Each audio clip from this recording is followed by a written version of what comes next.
Loan নিলে, ঋণ নিলে, ব্যাংকের টাকা উঠালে আপনার জানাজাই হবে না। যাদের লোন থেকে গেছে, মরে গেছে, ওদের যারা জানাজা করেছে তারা ভুল করেছে, ওদের জানাজাই হবে না। শহীদ হয়ে গেলে সব পাপ ক্ষমা হয়, কিন্তু ঋণের টাকা ক্ষমা হয় না।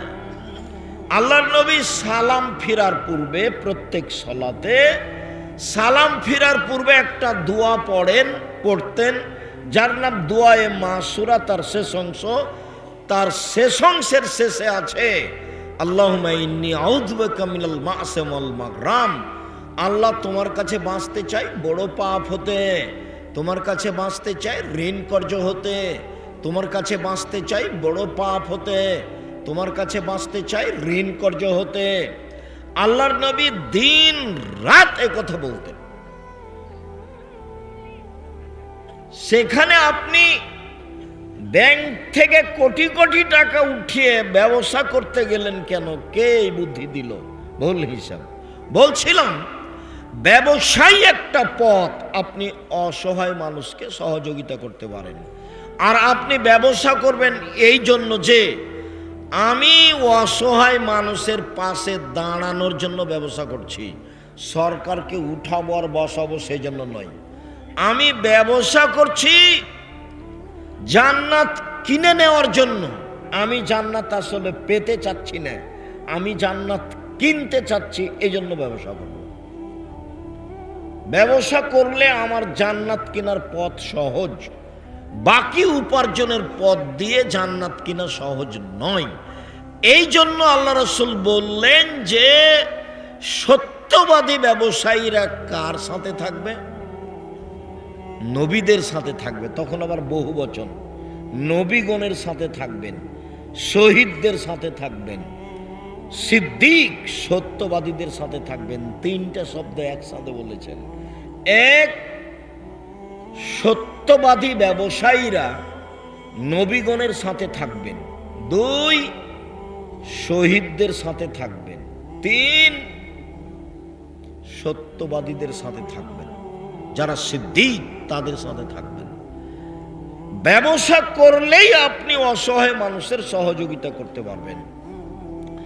ভারত, বাংলাদেশ, পাকিস্তানে ইসলামকে টিকিয়ে রাখার একটাই মাধ্যম হচ্ছে এই কওমি বেসরকারি মাদ্রাসা, যেখানে ছাত্র শিক্ষকের দুনিয়াবি কোনো লক্ষ্য নেই। আমি নিজে বলছি, আমি আব্দুর রাজ্জাক বিন ইউসুফ, আমি 1976 সালে মাদ্রাসায় পড়তে গেছি। এ আমার পড়ার সূচনা। 88 আগস্টের 20 তারিখ রোজ বুধবার বিকাল 3টে থেকে আমি শিক্ষক।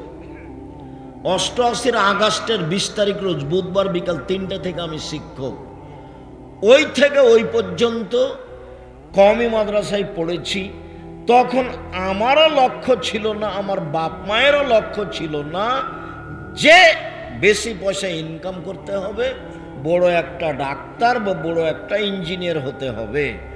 আর সেই দিন থেকে না আজ অবধি আমার মাথায় কোনোদিন জাগেনি যে এরকম কিছু হয়ে পয়সা ইনকাম করতে হবে। বুঝাতে চাচ্ছি যে বেসরকারি কওমি মাদ্রাসার ছাত্র শিক্ষকেরা একমাত্র আল্লাহকে সন্তুষ্ট করার জন্য, পরকালের আশায় মানুষকে পরকালমুখী করার জন্য শিক্ষা অর্জন করে ও করায়। অতএব এইসব প্রতিষ্ঠানের দান আপনার ওইরূপ কাজ দিবে। পতিতালয়ের মহিলা যদি কুকুরকে পানি পান করিয়ে জান্নাতে যেতে পারে, পতিতালয়ের মহিলা যদি কুকুরকে পানি পান করিয়ে জান্নাতে যেতে পারে, তো আপনি আটমল সালাফিয়া মাদ্রাসায়, যেটা শিরক মুক্ত প্রতিষ্ঠান, যেটা বিদাত মুক্ত প্রতিষ্ঠান, যেটা দল মুক্ত প্রতিষ্ঠান, যেটা সংগঠন মুক্ত প্রতিষ্ঠান, যেটা হিংসা মুক্ত প্রতিষ্ঠান, ভিতরে কেউ একটু কিছু করলে আমার জানা নাই।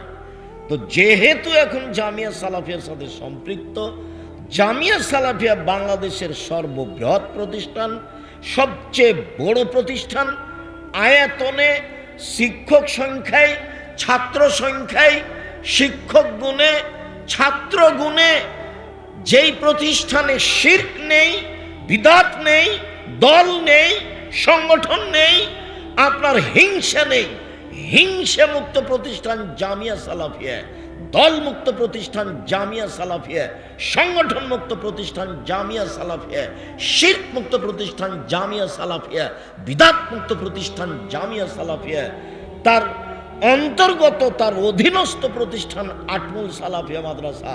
যদিও আমি তার সূচনা থেকেই আজও আছি, যেটুকু ত্রুটি দেখেছেন সেটা মানুষের বুঝে ভুল, সেটা ভিন্ন কথা। অতএব আমি মনে করি একমাত্র আল্লাহকে সন্তুষ্ট করার আশায়, জান্নাত পাওয়ার আশায়, জান্নাত কিনার আশায় নির্দ্বিধায় আপনি আটমুল সালাফিয়া মাদ্রাসায় দান করবেন, এটা আমার ঐকান্তিক কামনা। আমি শুনলাম সভাপতির মুখে যে এখন প্রায় 20 লক্ষ ঋণ হয়েছে কাজবাজগুলি করতে। ঋণ তো আর কে একজন পরিশোধ করতে পারবে না, আপনাদেরকে সবাইকে মিলেই এটার ব্যবস্থা করতে হবে। করতে পারবেন, অবশ্যই পারবেন, সবাই মিলে চাইলে এটা সহজ। যদিও আব্দুল্লাহ কথা বলাকালীন কিছু আপনারা সহযোগিতা করেছেন, আমি আবারও ছেলেদেরকে বলছি তোমরা যাও, আমিও আপনাদের সাথে অংশগ্রহণ করছি। যারা মহিলারা আছো তোমরা একটু দেখো, আমার দিনী বোনেরা যারা আছেন আপনারা সবাই দানে অংশগ্রহণ করবেন। বৈঠকি দানে কেউ বিরত থাকবেন না। আমি সবকেই বৈঠকি দানে অংশগ্রহণ করার জন্য অনুরোধ জানাচ্ছি। আর আমি এখানে যারা আছো আমি তাদেরকে বৈঠকি দানে আমিও নিজে অংশগ্রহণ করছি। যারা বৈঠকে আছেন উপরে সবাই অংশগ্রহণ করবেন। নিজের কাছে যদি না থাকে তো আপনি কারো কাছে 50 টাকা, 20 টাকা, 10 টাকা নিয়ে অংশগ্রহণ করবেন। আমি আপনার সাথে গুরুত্বপূর্ণ কথা বলতে যাচ্ছি। গুরুত্বপূর্ণ কথার একটা অংশ রেখেছি যে 2 জন মেয়ে লালন পালন করলে পিতা জান্নাতে এইভাবে থাকবে, এইটার রহস্য কি, এইটুকু বলার পরে আমরা একটা গুরুত্বপূর্ণ অংশ আংশিকভাবে বলবো ইনশাআল্লাহ। আমি আমাদের ছেলেদেরকে বলছি তোমরা মাঠে যাও, কেউ বিরত থাকবেন না, না থাকলে অল্প 20 টাকা, 10 টাকা, এছাড়া 200 টাকা, 500 টাকা, 50 টাকা, 1000 টাকা অবশ্যই অংশগ্রহণ করবেন। আমাদের মেয়েরা যারা আছো তোমরাও যাও। আমার দিনী বোনেরা যারা আছেন, জাহান্নাম থেকে বাঁচার পথ হচ্ছে দান। তখন আল্লাহ রসুল বললেন একটা খেজুরের ওই মূল অংশের নিচে যে আটি বীজটার উপরে সাদা অংশটা থাকে, যেটা একেবারেই সামান্য, এই পরিমাণ হলেও দান করে তোমরা জাযাকুমুল্লাহ খান।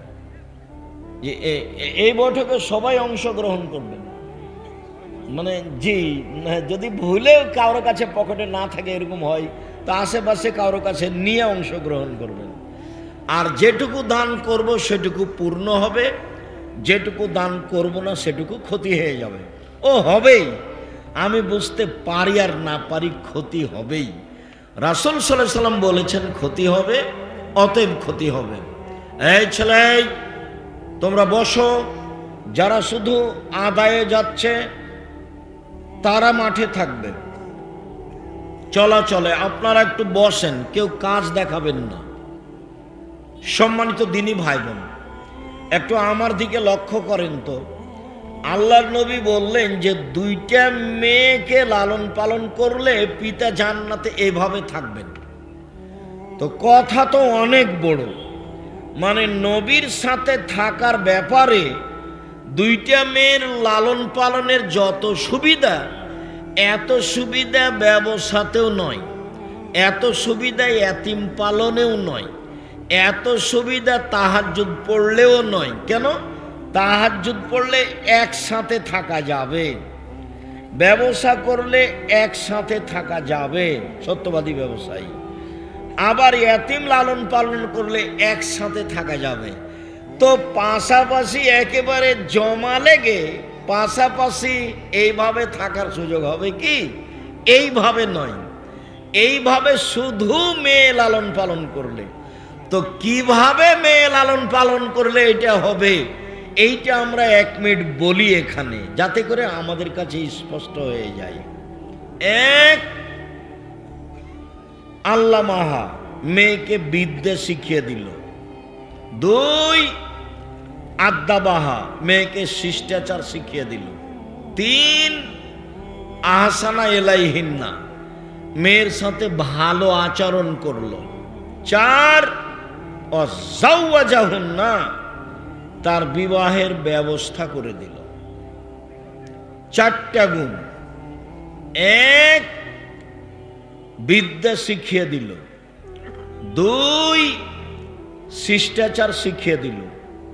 3, ভালো আচরণ করলো। 4, বিবাহ শাদীর ব্যবস্থা করে দিল। এই ছেলে, কে মোটরসাইকেল স্টার্ট দিল তোমরা দেখলে না? এখান থেকে মোটরসাইকেলটা স্টার্ট দিয়ে চলে যায় কিভাবে? তোমরা কি করো এখানে? বাহিরে নিয়ে যে মোটর স্টার্ট দিতে হবে, একটা অনুভূতি থাকতে হবে। সম্মানিত দিনী ভাই বোন, আমি আর আপনি এখানে বিদ্যা শিখিয়ে দিল বটে, কিন্তু শিষ্টাচার শিখাতে পেরেছে কি? নখে নেল পালিশ আছে, এইটা কি শিষ্টাচার হলো? নখটা বড় আছে, এইটা কি শিষ্টাচার হলো? ভুরু তুলে চিকন করা আছে, এইটা কি শিষ্টাচার হলো? দাঁত ছিলে সমান করা আছে, ফাঁকা ফাঁকা করা আছে, এইটা কি শিষ্টাচার হলো? পরচুলা দিয়ে খোপা বড় করা আছে, এইটা কি শিষ্টাচার হলো? শিষ্টাচার তো এটা ইহুদি খ্রিস্টানের। তাহলে পিতা শিষ্টাচার শিখালো কি, যার কারণে রাসূলের সাথে জান্নাতে এভাবে থাকা যাবে? সম্মানিত দিনী ভাই বোন, বলছিলাম আজকের সংক্ষিপ্ত কথা, সুদ। পাপের জগতে যেসব পাপের সরাসরি জাহান্নাম ঘোষণা হয়েছে, তার একটি বড় পাপ হচ্ছে সুদ। রাসূল সাল্লাল্লাহু আলাইহি সাল্লাম বলেন, 7 শ্রেণীর মানুষ জাহান্নামে যাবে। 1, শিরক করে যে। 2, মানুষকে হত্যা করে যে। 3, সুদ খায় যে। 4, এতিমের সম্পদ খায় যে। 5, বাপ মাকে মানে না যে। 6, মিথ্যা সাক্ষী দেয় যে। 7, সন্তানকে হত্যা করে খাদ্যের ভয়ে যে। এরা সবাই জাহান্নামে যাবে। যাদের জাহান্নামের কথা আল্লাহ রাসূল হুবাহু সরাসরি উল্লেখ করেছেন। সম্মানিত দিনী ভাই বোন, পাপের জগতে যেগুলো সবচেয়ে বড় পাপ সিরিয়াল রয়েছে, তার একটি বড় পাপ হলো সুদ। উল্লেখ্য যে সুদের জন্য যে ভাষা আল্লাহর নবী উল্লেখ করেছেন, পৃথিবীর কোনো পাপের জন্য আল্লাহ ওইরকম ভাষা উল্লেখ করেননি। পাপ তার চেয়ে বড় আছে, কিন্তু ভাষা এমন নয়। রাসূল সাল্লাল্লাহু আলাইহি সাল্লাম বলছেন, মাই ইয়াকুলু দিরহাম রিবা ওয়া ইয়ালাম আসাদ্দু মিন সিত্তাতি ওয়া সালাসিনা জিনিয়া। কেউ যদি জেনে শুনে 1 টাকা সুদ খায়, 36 বার জেনা করে যত পাপ হবে, 1 টাকা সুদ খেলে তার চেয়ে বেশি পাপ হবে। এই ছেলে এটা বাদাম নিয়ে ভিতরে যাচ্ছে কেন?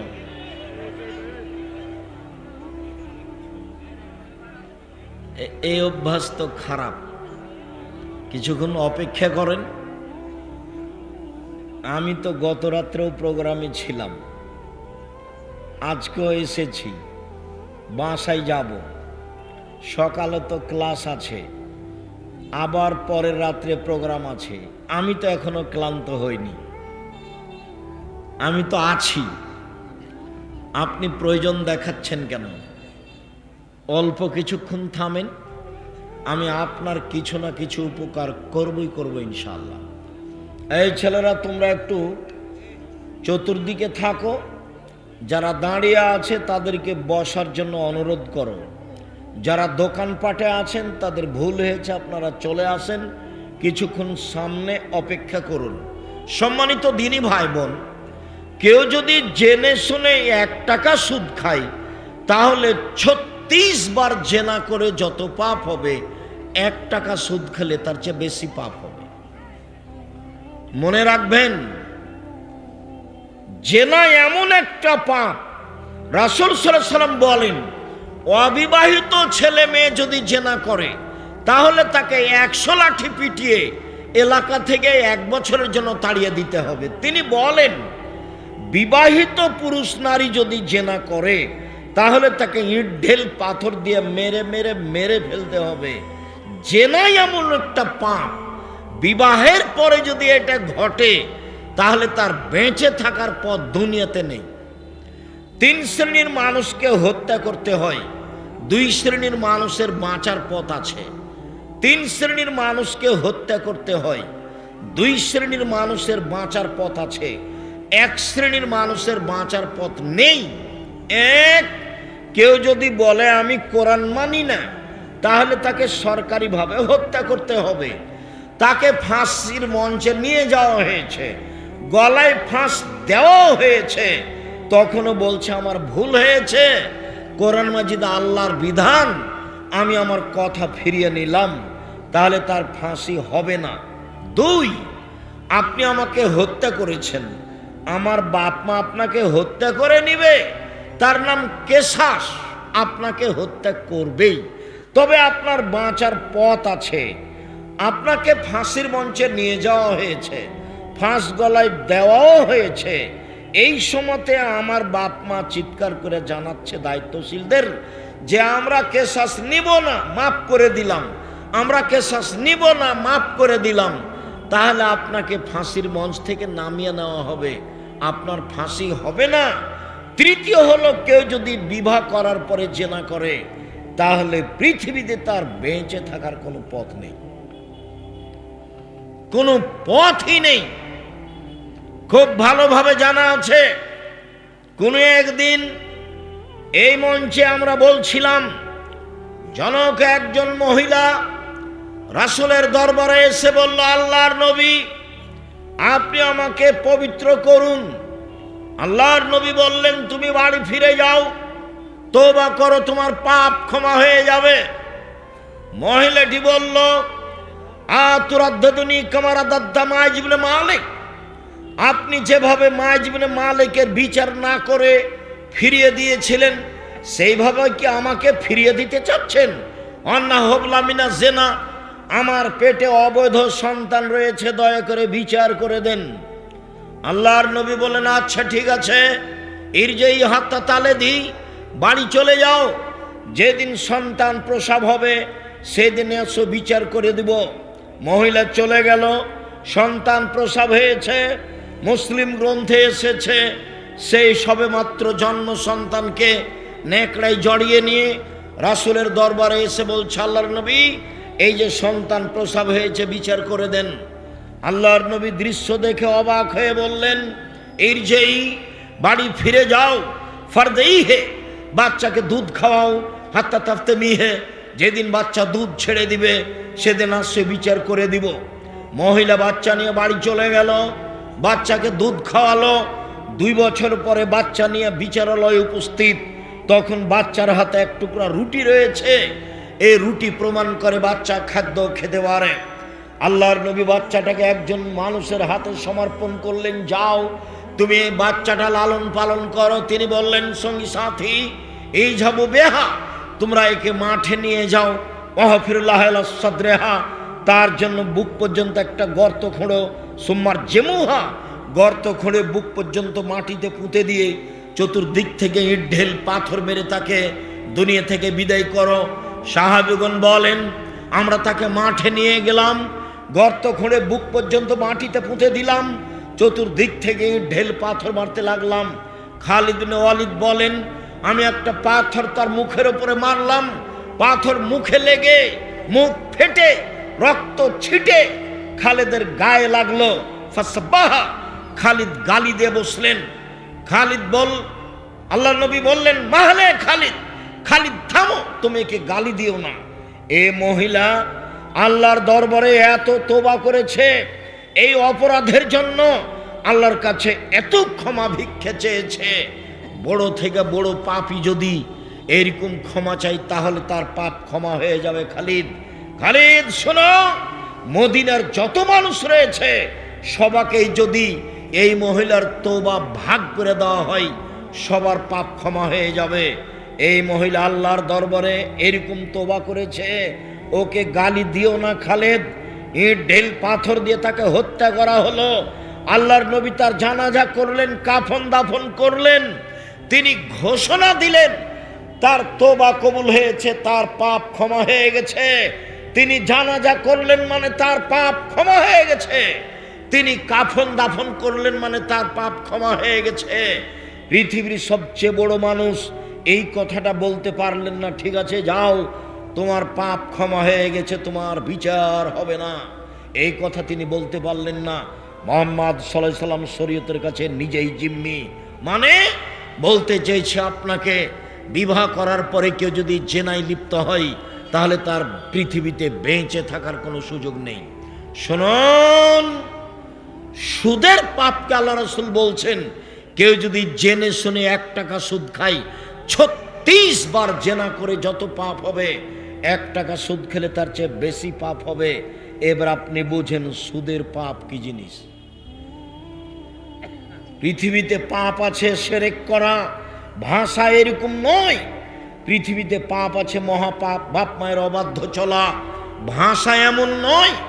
পৃথিবীতে মহাপাপ রয়েছে মিথ্যা সাক্ষী দেওয়া। বগুড়া জেলে বহু মানুষ আছে 20 বছর থেকে 30 বছর থেকেও নিজেই জানে না আমি কেন জেলে। জজ জানে না ঘটনা কি, উকিল জানে না ঘটনা কি, সাক্ষী জানে না ঘটনা কি। যে টাকা দিয়ে সাক্ষী তৈরি করেছে শুধুমাত্র সেই জানে। সাক্ষী জজের সামনে বলছে আমি তাকে 2 চোখে মারতে দেখেছি, যার কথা বলছে সেই সেদিন বগুড়াতেই ছিল না। 20-30 বছর থেকে জেলে আছো, নিজেই জানে না কেন জেলে। শুনুন, মিথ্যা সাক্ষী মহাপাপ। এরপরেও ভাষা এমন নয়। সম্মানিত দিনী ভাই বোন, মানুষকে হত্যা করা মহাপাপ, এরপরেও ভাষা এমন নয়। সুদ খাওয়া এক অবাক পাপ, যে তার ভাষা হলো কেউ যদি 1 টাকা সুদ খায় 36 বার জেনা করে যত পাপ হবে, 1 টাকা সুদ খেলে তার চেয়ে বেশি পাপ হবে। কি দিয়ে বুঝায় আপনাকে আমি সুদ কি জিনিস? আবু হুরায়রা রাদিয়াল্লাহু তাআলা আনহু বলেন, রাসূল সাল্লাল্লাহু আলাইহি ওয়াসাল্লাম বলেছেন, আল্লাহর নবী বলেন, আর রিবা সাবুনা জুজান, সুদের পাপের 70টি ভাগ রয়েছে। ছোট থেকে বড়, বড় থেকে ছোট, সুদের পাপের 70টি ভাগ রয়েছে। ছোট থেকে বড়, বড় থেকে ছোট। এর সবচেয়ে ছোট ভাগ হলো মার সাথে জেনা করলে যেমন পাপ হয়। নেন, এবার আপনার স্ত্রী তো কিস্তিতে টাকা তুলেছে, ভিক্ষা করে খাবেন। এখানে এসেছেন কেন? আমি ভিক্ষা করে খেতে বলিনি, এটা হলো নিন্দে। যাদের বাড়ি বগুড়া, রংপুর, লালমিনহাট, টেনফামারী, কুড়িগ্রাম, পঞ্চগড়, ঠাকুরগাঁ, গাইবান্ধা, জয়পুরহাট, এইসব লোককে আমি মাঝে মধ্যে এই জন্য বলি যে এইসব জেলায় যদি মেয়েরা, বোনেরা ভাইয়ের কাছে জমি চায় তাহলে মাথা খারাপ হয়ে যায়, ওটা অপরাধ। তখনই আমি বলেছি ভিক্ষা করে খাবেন। বোনকে জমি দিবেন না মানে কেন দিবেন না? আপনি জমি পাবেন সকালে আর বনে জমিন পাবে বিকালে, হিসাবে এরকম না একসাথে। তো এখনো দেননি কেন? দিতে দেরি করেছেন কেন? আবার এইসব ডিস্ট্রিক্টের লোকেরা বেশিরভাগ যৌতুক নেই।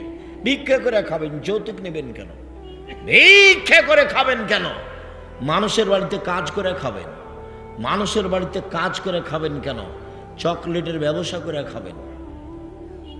ব্যবসার পথ তো খোলা আছে, সারা পৃথিবীর মানুষ যেখানে সেখানে ব্যবসা করতে পারে। কলার করবে, চকলেটের করবে, কম থেকে কম পয়সার ব্যবসা করবে, রাস্তাঘাটে জুতা স্যান্ডেল বিক্রি করবে। সে ভিক্ষা করবে কেন? আমি ভিক্ষা করে খেতে বলিনি। আমি আপনাকে দুর্বল ভেবেছি ভিক্ষা করার কথা বলে। আপনি শ্বশুরের কাছে যৌতুক নিলেন কেন, নিবেন কেন, নিবেন কেন? এই ছেলে দেখো, তোমার বাপকে আল্লাহ বলছেন কুকুর শ্রীগের চেয়ে খারাপ। বুঝেও বুঝে না ওরা, অন্তর আছে বুঝে না, দেখেও দেখে না ওরা, চক্ষু আছে দেখে না, শোনেও শোনে না ওরা, কান আছে শোনে না। উলাইকা কালানাম, তারা পশু প্রাণীর মতো, তারা গরু ছাগলের মতো, তারা কুকুর শ্রীগালের মতো। বালো মাজাল বরং তার চেয়ে খারাপ, কুকুর শ্রীগালের চেয়ে খারাপ। এ কথা আল্লাহ বলছেন। কে? এইসব মানুষ যারা বোনকে জমি দেয় না, যারা যৌতুক নেয়, যারা জুলুমবাজ, যারা দলীয় দাপটে মানুষকে মারে, যারা মানুষকে জেল হাজতে দেয়, যারা মানুষকে অপমান করে, যারা ক্ষমতা দেখায়, সমাজে যারা দাপট দেখায়, এরা হচ্ছে এই কুকুর শ্রীগালের চেয়ে খারাপ, এই পশু প্রাণীর চেয়ে খারাপ। আমি এই ভাষা বলিনি, আমি বলেছি ইতর শ্রেণীর মানুষ সমাজের দায়িত্ব পালন করবে, ইতর শ্রেণীর মানুষ, আমি এই ভাষা বলেছি। আর হাদিসের ভাষা হলো লোকা ইবনে লোকা, অধমের সন্তান অধম। আর বগুড়া জয়পুরহাটে এই ভাষা হলো যেদিন সমাজের দায়িত্ব পালন করবে বেন্যার বাচ্চা বেন্যা। আর চাঁপাইনবাবগঞ্জ রাজশাহীতে এই ভাষা হলো যেদিন সমাজের দায়িত্ব পালন করবে ছোট লোকের বাচ্চা ছোট লোক। আর যদি ঢাকায় যান তাহলে সে ভাষা আমি নকল করতে পারি না। সারা দেশের যেই পল্লী অঞ্চলে গিয়ে সবচেয়ে নিম্ন ভাষা যেটা ব্যবহার করে, সেই ভাষা আল্লাহ রসুল ব্যবহার করেছেন, সেটা হলো লোকা ইবনে লোকা, যার বাংলা হচ্ছে অধমের সন্তান অধম, ইতর শ্রেণীর মানুষ, ইতরের সন্তান ইতর। যেদিন সমাজের দায়িত্ব পালন করবে সেদিন কিয়ামত হবে। সেদিন মানুষ মানুষের প্রতি জুলুম করবে, অত্যাচার করবে, রাহাজানি করবে, অন্যায় করবে, অবিচার করবে, সমাজকে কলুষিত করবে। সম্মানিত দিনী ভাই বোন, বলছিলাম চলেন এবার মূল কথাই ফিরে যায়। মহান আল্লাহ বলেন, পৃথিবীর মানুষ শুনে রেখো, ইয়ামহাকাল্লাহুর রিবা ইউরবিস সাদাকাত, সুদ মানুষের টাকাকে কমিয়ে দেয়, দান মানুষের টাকাকে বেশি করে দেয়। সুদ মানুষের টাকাকে কমিয়ে দেয়, এভাবে আল্লাহ বলেন। আর আল্লাহর নবী বলেন, ইন্নার রিবা ওয়াইন কাসরা ফাইন্না আকিবাতুহু তাসিরু ইলা কাল্লিন, যদিও সুদ বাহ্যিকভাবে টাকা বেশি মনে হচ্ছে, এর পরিণতি হলো নিঃস্ব। শুনুন, আল্লাহ বলছেন সুদ খেলে টাকা কমে যাবে, নবী বলছেন সুদ খেলেও নিঃস্ব হবে। আমি বলছি দুইটার সমন্বয়ে, সুদ খেলে তাকে ভিক্ষা করে খেতে হবে, বাড়ি গাড়িও থাকবে না। দেখবেন আপনাদের গ্রাম থেকে কত যারা কিস্তিতে টাকা উঠাতো, তাদের বাড়িও নেই। সুদ খেলে টাকা কমবে কিভাবে? সুদ খেলে কিছু লোকের কাছে টাকা চলে যাবে, বাকি লোক নিঃস্ব হয়ে যাবে। পৃথিবীতে যখন সুদ চালু হবে, পৃথিবীর কয়েকটা বড় দেশে টাকা চলে যাবে, বাকি দেশগুলি দেউলিয়া হয়ে যাবে। কেন হবে? যেই ভাষাটা আমি বলছি সেটা আমি শুনেছিলাম আব্দুল্লাহর বক্তব্যে। এর আগে আমি ওইভাবে জিনিসটা স্পষ্ট হতে পারিনি। শুনুন, আপনাকে আমি দেখাচ্ছি কেন মানুষ নিঃস্ব হবে, হওয়ার কারণ কি, কেন মানুষের টাকা কমে যাবে, কেন আল্লাহ এভাবে বললেন, কেন নবী এভাবে বললেন। শুনেন, মুদ্রার জন্ম হয়েছে বিনিময়ে ব্যবহার হওয়ার জন্য, বিনিময়ে। টাকার জন্ম বিনিময়ে ব্যবহারের জন্য। বিনিময় কি? আমি একটা বোতল নিয়েছি পানির, 10 টাকা দিয়েছি বিনিময়ে, এই যে তার জন্ম হয়েছে বিনিময়ে ব্যবহারের জন্য। আমি 10 কেজি চাউল কিনেছি, বিনিময়ে ডলার দিয়েছি, এই যে ডলারের জন্ম হয়েছে বিনিময়ে ব্যবহারের জন্য। আমি 1 কাপ চা নিয়েছি, আমি বিনিময়ে দিয়েছি রিয়াল, টাকা, এই যে মুদ্রা বিনিময়ে ব্যবহারের জন্য জন্ম হয়েছে। যখন বিনিময়ে ব্যবহার না করে টাকা দিয়ে টাকা নিবে, তখন টাকার উপরে জুলুম করা হবে। ডলার দিয়ে ডলার বেশি নিবে, তখন তার উপরে জুলুম করা হবে। যখন তার উপরে জুলুম করা হবে, তখন সে আর মানুষের কাছে থাকতে পারবে না, অপমান হয়ে চলে যাবে। আমার বাম দিকে যিনি বসে আছেন, তাকে সম্মানী মানুষ মনে করে এখানে বসানো হয়েছে। এখন নিয়ে এসে যদি সামনে মাটির নিচে বসানো হয়, তাহলে তো উনি মনে করবেন যে আমাকে অপমান করা হলো, তাহলে তো উনি তাড়াহুড়া করে এখান থেকে যাওয়ার চেষ্টা করবেন। কেন? উনি বুঝবেন যে আমাকে সম্মান করা হয়নি। আপনাকে যদি নিয়ে এসে এক অন্য জায়গাতে বসানো হয় যেখানে দুর্গন্ধ, তখন আপনি মনে করবেন যে আমাকে অপমান করা হয়েছে, তখন কি আপনি থাকতে পারবেন? তখন আপনি চলে যাবেন। টাকা যখন বুঝতে পারবে যে আমাকে অপমান করা হচ্ছে, তখন টাকা সেখানে থাকবে না। সুদ মানে তাকে অপমান করা হয়েছে, যেই জন্য টাকার জন্ম, সেইভাবে তাকে রাখা হয়নি। এই জন্য মানুষ নিঃস্ব হবে, এই জন্য মানুষ ভিক্ষুক হবে, এই জন্য মানুষের সুদ খেলে টাকা কমে যাবে। তাকে একদিন না একদিন ভিক্ষুক হতেই হবে, আজ হোক আর কাল হোক। বিনিময় তো জাহান্নাম আছেই। রাসূল সাল্লাল্লাহু আলাইহি ওয়াসাল্লাম বলেন, লানা রাসূলুল্লাহ সাল্লাল্লাহু আলাইহি সাল্লাম আকাল রিবা মুকেলাহু, যে সুদ খায় তার উপরে অভিশাপ, যে সুদ দেয় তার উপরে অভিশাপ, যে সুদের সাক্ষী থাকে তার উপরে অভিশাপ, যে সুদের অঙ্ক কষে তার উপরে অভিশাপ। এরপরে বললেন আল্লাহ নবী, যে পরচুলা ব্যবহার করে তার উপরে অভিশাপ, যে গায়ে উল্কি করে তার উপরে অভিশাপ, যে আপনার ভুরু তুলে চিকন করে তার উপরে অভিশাপ, যে আপনার দাঁত ছিলে চিকন করে তার উপরে অভিশাপ, যে জুতা স্যান্ডেল উঁচু পায়ে দিয়ে নিচেকে লম্বা মেয়ে দেখায় তার উপরে অভিশাপ, যে ব্রেসিয়ার ব্যবহার করে নিজেকে কম বয়সের দেখায় তার উপরে অভিশাপ। সিরিয়াল রাসূল সাল্লাল্লাহু আলাইহি সাল্লাম এইভাবে অভিশাপ করতে লাগলেন। তিনি বললেন, লানাল্লাহুল মুতাশাব্বিহিনা মিনার রিজালি বিন নিসায়ে, ওই সব পুরুষের উপরে অভিশাপ যারা মহিলাদের পোশাক পরে, মহিলাদের বেশ ধারণ করে। ওই সব নারীর উপরে অভিশাপ যারা পুরুষের পোশাক পরে, পুরুষের বেশ ধারণ করে, পুরুষের জুতা স্যান্ডেল পরে, পুরুষের শার্ট প্যান্ট পরে, পুরুষের কাপড় পরে, ওদের উপরে অভিশাপ। সম্মানিত দিনী ভাই বোন, রাসূল সাল্লাল্লাহু আলাইহি ওয়াসাল্লাম বললেন বেলাল রাদিয়াল্লাহু তাআলা আনহুকে, বেলাল তুমি যে খাইবার থেকে এসেছো বার্নি খেজুর নিয়ে, তো এই খাইবারের কি সবই খেজুর এরকম? তখন বেলাল রাদিয়াল্লাহু তাআলা আনহু বললেন, জি না, আল্লাহর নবী, খাইবারের সব খেজুর এইরূপ নয়। ইন্দানা তামারুন রাদিউন, আমাদের কাছে ছিল কীট খেজুর, সাধারণ দুর্বল কম দামের খেজুর। বেনা সাইন বে সাইন, 2 সা দিয়ে 1 সা কিনেছি। দুর্বল খেজুর 2 সা দিয়েছি, 5 কেজি দিয়েছি, আর 2.5 কেজি নিয়েছি ভালোটা। তখন আল্লাহ রসুল বলছেন, ওহ আইনুর রেবা, ওহ এটাই তো প্রকৃত সুদ, ওহ আইনুর রেবা, এটাই তো প্রকৃত সুদ। যেটাই হুবাহু বেশি আসে সেটাই প্রকৃত সুদ। সম্মানিত দিনী ভাই বোন, সুদ মহাপাপ। রাসূল সাল্লাল্লাহু আলাইহি সাল্লাম বলেন, লা ইয়াদখুলুল জান্নাতা লাহাবুন নাবাতা মিনাস সুহতে, অবৈধভাবে যাদের শরীর বাড়ে তারা জাহান্নামে যাবে।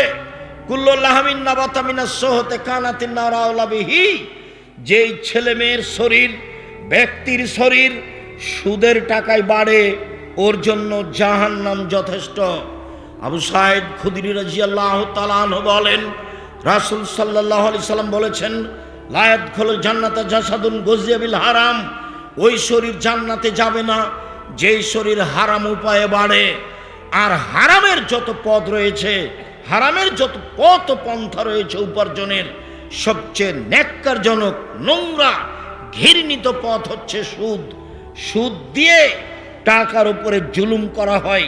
সুদ খেলে মানুষ ভিক্ষুক হয়, সুদ খেলে মানুষ নিঃস্ব হয়, সুদ খেলে সমাজের টাকা 2-1 জনের কাছে চলে যায়, সমাজ নিঃস্ব হয়ে যায়। মানুষকে ভিক্ষুক বানানোর সবচেয়ে বড় মাধ্যম হলো সুদ।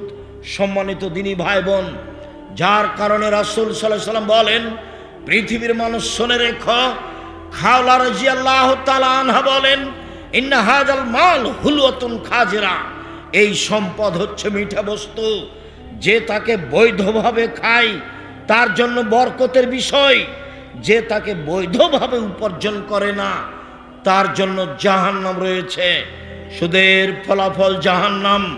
আল্লাহর নবী বললেন, পৃথিবীর মানুষ শোনো, তোমরা নিঃস্ব গরিব হয়ে যাওয়া এই ভয় আমি করি না, আমি মুহাম্মদ সাল্লাল্লাহু আলাইহি সাল্লাম ভয় করি। তোমরা পয়সা উপার্জনের প্রতিযোগিতায় নেমে যাওয়া, যেমনভাবে পূর্বের লোক নেমেছিল, চিন্তা ভাবনা ছাড়াই অপ্রয়োজনীয়ভাবে অবৈধভাবে পয়সা উপার্জন করবে, তোমাদেরকে পয়সা ধ্বংস করে দিবে, যেমনভাবে পূর্বের মানুষকে ধ্বংস করেছে। একবার আল্লাহ রাসূল বলছেন, বসে তালাইকুমুদ দুনিয়া কামা বসে তাতমান কানা কাবলাকুম, পৃথিবী তোমাদেরকে এইভাবে তুলে ধরা হবে। দেখো টাকার টাকা, কত কলা কৌশল, কত নিয়ম, কত ইন্স্যুরেন্স, কত পথ পন্থা টাকা উপার্জনের। তোমরা এসব টাকা উপার্জনে নেমে যাবা, তখন এই টাকা এই দুনিয়া তোমাদেরকে ধ্বংস করে দিবে, এই আশঙ্কা এই ভয় আমি করি। সম্মানিত দিনী ভাই বোন, সাবধান থাকবেন। রাসূল সাল্লাল্লাহু আলাইহি ওয়াসাল্লাম বলেছেন, অবৈধ পয়সা আল্লাহ কবুল করেন না। কেউ যদি অবৈধ পয়সা আল্লাহর পথে দেয়, তারপরে যদি হাত তুলে দোয়া করে, কান্নাকাটি করে, তার ইবাদত কবুল হবে না।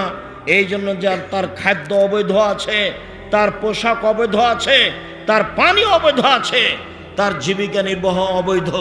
মর্মে আমি সকল দিনী ভাই বোনকে সুদের মতো হারাম পথ পন্থা থেকে বেঁচে থাকার জন্য আন্তরিকভাবে অনুরোধ জানাচ্ছি।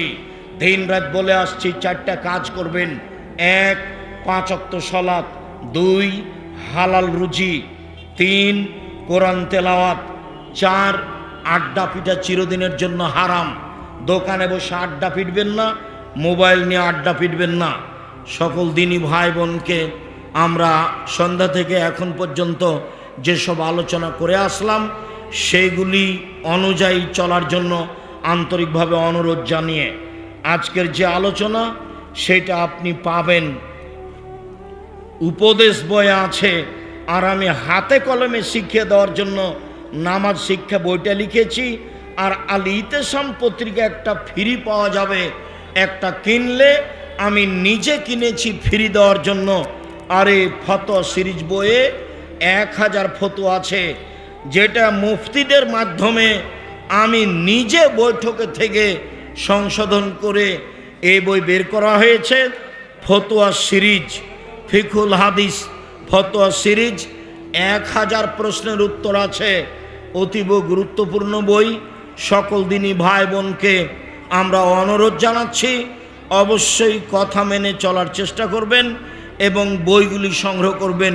কয়েকটি জিজ্ঞাসা, আমার এক বোন 3000 টাকা দিয়েছেন, আল্লাহুম্মা সাল্লি আলাইহি আল্লাহুম্মা বারিক আলাইহি।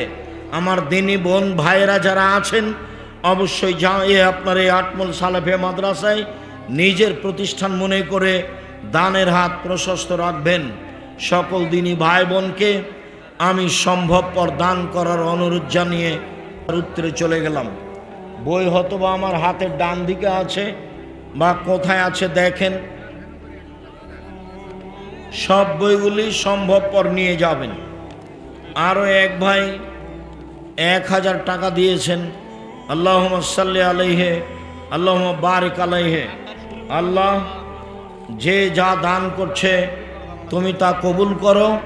আমি আপনাদের জন্য আন্তরিকভাবে দোয়া করি, আল্লাহ যেন আপনাদের দান কবুল করেন। আল্লাহুম্মা সাল্লি আলাইহি আল্লাহুম্মা বারিক আলাইহি। সত্য অবিরম, স্বামী সরকারি চাকুরিজীবী ছিলেন।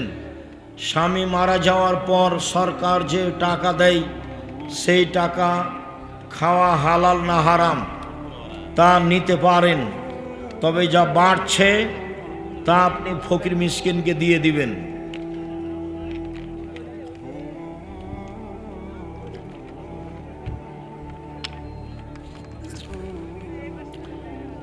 শায়েখ মেয়ে দেখার সময় ছেলের সুস্থ ছেলের সঙ্গে কে কে যেতে পারবে? তার বোন, তার মা যেতে পারে, ভাই পিতা নয়। হুজুর, আমি প্রায় সব সময় অসুস্থ থাকি, আমার জন্য একটু দোয়া করবেন। আল্লাহুম্মা সাল্লি আলাইহি বারাক আলাইহি আজহিবিল বাস রব্বান নাস আসফান্তা সাফিলা সিফাইল্লা সিফাগুল সিফুলাইদুর সাকামান। শায়েখ, আমার স্ত্রী অসুস্থ, আপনার কাছে দোয়া চেয়েছে, আন্তরিকভাবে দোয়া করি। আজহিবিল বাস রব্বান নাস। বিদেশ থেকে এক ভাই 10,000 টাকা দিয়েছেন। আল্লাহুম্মা সাল্লি আলাইহি আল্লাহুম্মা বারিক আলাইহি।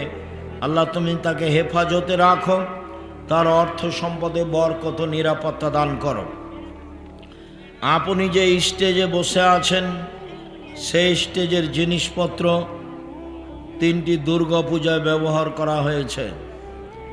ওর টাকা হারাম, ওইগুলোর জিনিসটা হারাম নয়, বুঝনি? এই মাইক ব্যবস্থাপনা হারাম নয়, ওখানে যে টাকা উপার্জন হয়েছে ওটা হারাম। ছুরি দিয়ে জবে করা যায়, তো কেউ গরু জবে না করে মানুষ হত্যা করেছে, তো ছুরি অপরাধী না যে জবে করেছে সে অপরাধী? মৃত ব্যক্তির ছবি মোবাইলে রেখে পরে সেই ছবি বা ভিডিও দেখা যাবে? যাবে না।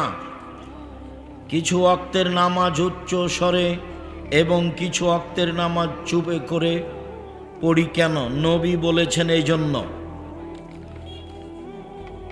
কোন কোন কাজ করলে রোজা নষ্ট হয় না?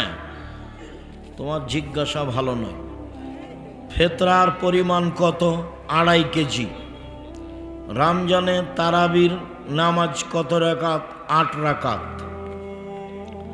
আইনে রাসূল সাল্লাল্লাহু আলাইহি সাল্লাম বইয়ে ফরজ সালাত পর প্রায় 16-17টি দোয়া আছে। ফরজ সালাতের পর কেন? আচ্ছা ঠিক আছে, সালাম ফির পরে 16-17টি দোয়া আছে, কিন্তু সুন্নাত বা নফল নামাজ পর কোনো দোয়া লেখা নেই। এগুলো দোয়াই পড়বেন, একই দোয়া সালাম ফিরার পরে। হিন্দুদের দোকানে যায়া জালসা করা টাকা চাওয়া যাবে কি? টাকা যে কোনো মানুষ দিতে পারে, হিন্দু, মুসলমান, বৌদ্ধ, খ্রিস্টান সবাই। আমার ছেলের বয়স থেকেও অনেক ছোট,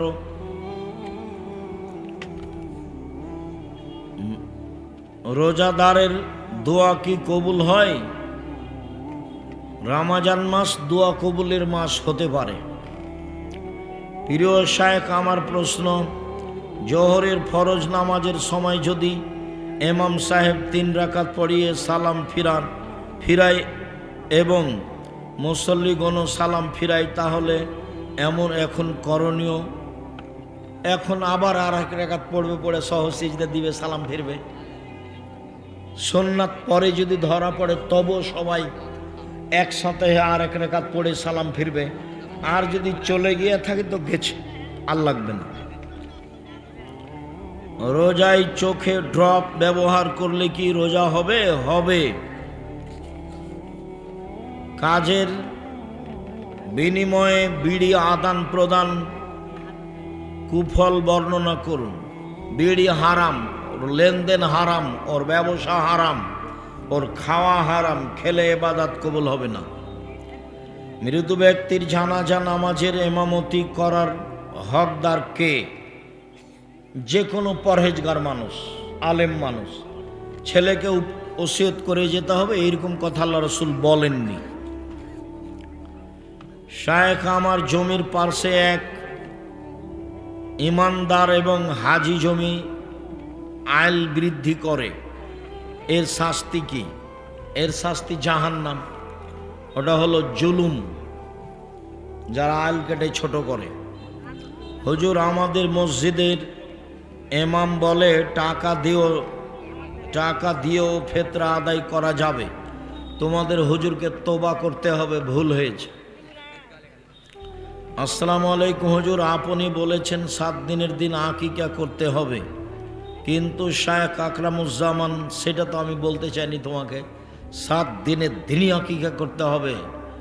7 দিনের আগে বাচ্চা মারা গেলে আকিকা হবে না, 14 দিনে আকিকা হবে না, 21 দিনে আকিকা হবে না, জীবনে একদিন আকিকা হবে না, এটাই চূড়ান্ত।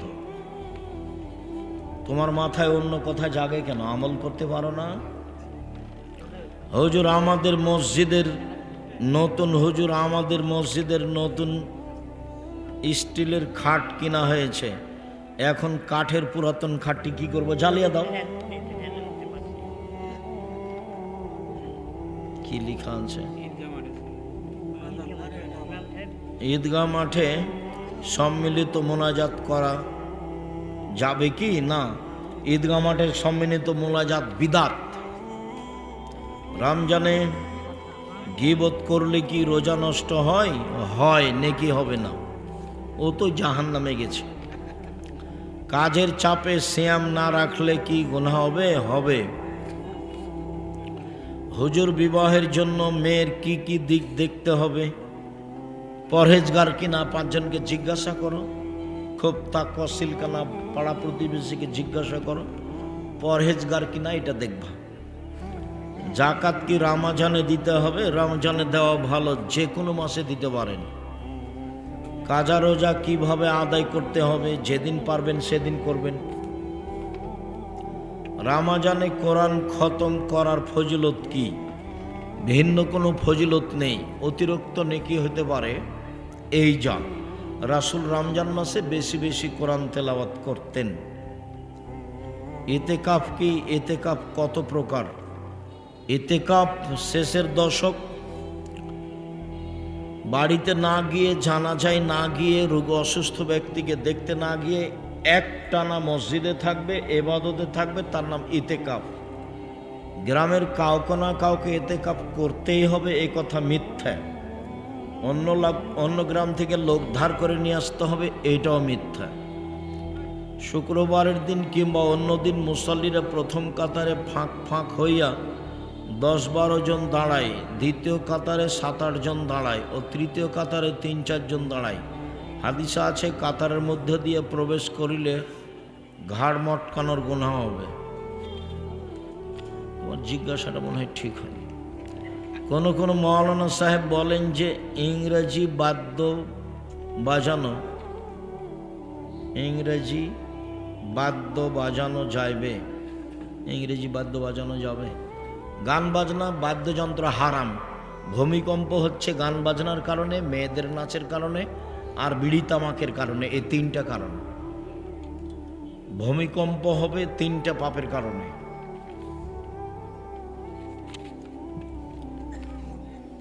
মৃত ব্যক্তির কবরের উপরে 3 দিন পর শত শত কাক এসে চলে যায়। এর কারণ কি? এর কোনো কারণ মানুষ জানে না। ভালো ধারণা রাখতে হবে মানুষের উপরে, দোয়া করবেন, ওখানে গিয়ে দান করবেন তার নামে। ভাত খাওয়ার শুরুতে বিসমিল্লাহ ভুলে গেলে বিসমিল্লাহ ওয়াল্লাহু আখিরা। আমাদের যৌথ পরিবার এমন অবস্থায় পূর্ণ পর্দা করা সম্পূর্ণ এখন পর্যন্ত সম্ভব হয় নাই। আমাদের বাসাও তো বউয়েরা আছে, 3 জন আছে, সবাই আছে, আব্দুল্লাহ, আব্দুর রহমান, আব্দুর রহিম আছে। আমাদের তো সরিষার সমপরিমাণ পর্দার ব্যতিক্রম আমরা দেখতে পাই না। এখন তোমার যে কেন হয় না? মহিলারা স্বামী তালাক করতে পারবে কি? না, খোলা তালাক নিতে পারবে। কাজীর কাছে গিয়ে খোলা তালাক লিখে নিয়ে ওর কাছে পাঠিয়ে দিবে, আর যদি মোহর কিছু নিয়ে থাকে তো দিয়া পাঠিয়ে দিবে। 30 দিন পরে অন্য জায়গাতে বিবাহ বসবে। আর স্বামী যদি তালাক দেয় তাহলে 90 দিন থামতে হবে। জামাত শুরু দেখিয়া টুপি ছাড়া 1 রাকাত সালাত পড়ার পর স্মরণ হলো টুপি মাথায় নাই, আর টুপি দিতে হবে না মাথায়, সালাত শেষ হোক। এই প্রশ্ন কমাও। আমি ভুল করে আমার মেয়ের জন্য 2টি ছাগল আকিকা দিয়েছি, ভুল হয়েছে, আল্লাহ মাফ করো। ইশরাকের নামাজ সপ্তাহে কয়দিন পড়া উত্তম? সপ্তাহে হিসাব নেই, মাঝে মধ্যে পড়বেন। ফরজ নামাজের পর একাকী মোনাজাত, একাকী মোনাজাতের অনেক হাদিস, যখন ভালো লাগে করেন। প্রিয় শায়েখ, আমার স্ত্রী তার কথা ও আচরণের দ্বারা আমাকে কষ্ট দেয়, এখন আমার কি করণীয়? বোঝাতে থাকো, ওর প্রশংসা করো খুব। বইয়ের প্রশংসা করতে হয়, খালি নিন্দা করতে হয় না আর গালি দিতে হয় না। খুব প্রশংসা করে খুব বুঝে যদি না হয় তালাক দিয়ে দিও।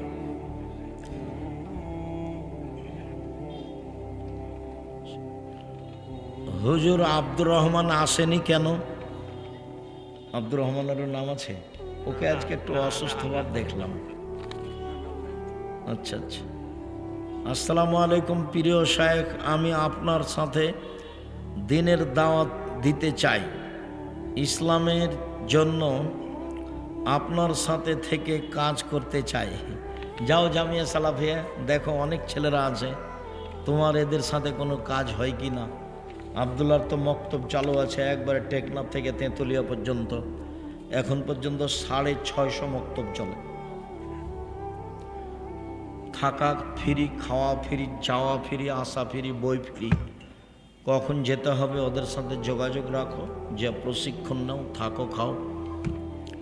মুআল্লিম আমাকে বললেন মদিনায় তোমাকে কমপক্ষে 8 দিন থাকতে হইবে এবং 40 ওয়াক্ত নামাজ পড়তে হইবে। মুআল্লিম অপরাধ করেছে, মুআল্লিমকে আল্লাহর কাছে ক্ষমা চাইতে হবে। আপনার ভুল হয়েছে। মন চাইলে মদিনায় যাবেন, না চাইলে যাবেন না। মদিনায় হজের কিছু নেই। আল্লাহ তুমি আমাদের কবুল করো, যারা মারা গেছে তাদের ক্ষমা করো। আটমল মাদ্রাসার সাথে উল্লেখযোগ্য হুমায়ুনের আব্বা তোয়াব ভাই, নূর মোহাম্মদ মাস্টার, আর খায়বার ভাই, মাস্টার সাহেব, আরও অনেকেই যারা জড়িত ছিলেন, আমি অনেকের নাম জানি না, মারা গেছে। আল্লাহ তুমি তোমার দরবারে অন্তর থেকে তাদের দরবারে ক্ষমা চাচ্ছি, তাদের জন্য ক্ষমা চাচ্ছি। তুমি তাদেরকে ক্ষমা করো, তাদের কবরের শাস্তি মাফ করো, তুমি তাদের কবরকে প্রশস্ত